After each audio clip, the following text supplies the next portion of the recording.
I wanted to share just a devotional thought with you. I entitled it, I Am the Voice of the Future. I'm not speaking as myself here, but I'm speaking for God. I heard that in a song, and it was poorly conceived. It was emphasizing just things here on earth. But God is the voice of the future. Our God, and it's hard to grasp this concept about time or the lack of time, God exists outside of time. So in that, he is greater than time, and he exists simultaneously, all at the same time, beside every point in time, without existing in time. So outside of the passing of time, it's as though every slight nanosecond, he is right there next to it. And he doesn't pass through time like we do. It's just as we're passing, he's already there, and still back where we were. He's everywhere. This means that when he speaks from his viewpoint of all time, all at once, he delights to comfort us as we travel through what he sees as the fearful times of our brief lives. Now remember God's challenge to Moses, Numbers 11:23. And the Lord said unto Moses, Is the Lord's hand waxed short? Waxed is the word for grow. We say the waxing moon and a waning moon. Wax and wane. Is it grown short? And he says, Thou shalt see now whether my word shall come to pass unto thee or not. Do you think I'm lacking power? Just watch this. Recall God's reassurances that he gave through Isaiah 42:9. Behold, the former things are come to pass, and new things do I declare. Before they spring forth, I tell you of them. God also existing in the time of those things that are coming, he says to Isaiah before it happens, I know it happens. I'm actually there. I see that. It's happening there in what is future to you. Remember the detailed revelation God sent to Daniel during the Babylonian captivity of Israel. Daniel 10:14. Now I am come, the angel says, to make thee understand what shall befall thy people in the latter days. For yet the vision is for many days. He actually laid out for him how long it would be until the Messiah would come. He talks about the various things that would have to happen.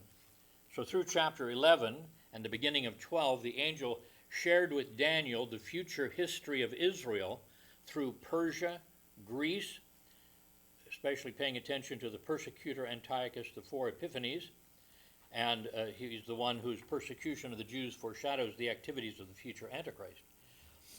He defiled the temple. He's the one that had a sow sacrificed on the Jewish altar, so that made it unclean, and they couldn't use it. Whereas the Antichrist will actually erect an image of himself in the temple, saying, I am the God that you are to worship. Let us then take comfort in the words of the one who speaks from our past, our present, and our future all at once.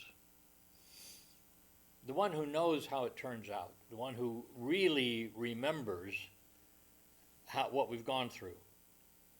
Hebrews 6:17 and 18. Wherein God, willing more abundantly to show unto the heirs of promise the immutability, the unchangeableness of his counsel, confirmed it by an oath. The fact that God says something confirms it, but then God said, I take the pledge that what I'm saying is true. That by two immutable, two unchangeable things in which it was impossible for God to lie, we might have a strong consolation of our heart, who have fled for refuge to lay hold upon the hope set before us. If you catch the idea, he says, God says things will be better in the future. Well, everybody likes to say that. It'll be okay. How do you know it's going to be okay? Why do you think it's going to be okay? What power do you have to guarantee it's going to be okay? Well, we have nothing, you see. We're making a guess. We're trying to pretend like we know. When God says it, he's grounded in the past, sees exactly what's happening in the future, and is standing there beside what will happen. And so he says that should give you strong consolation.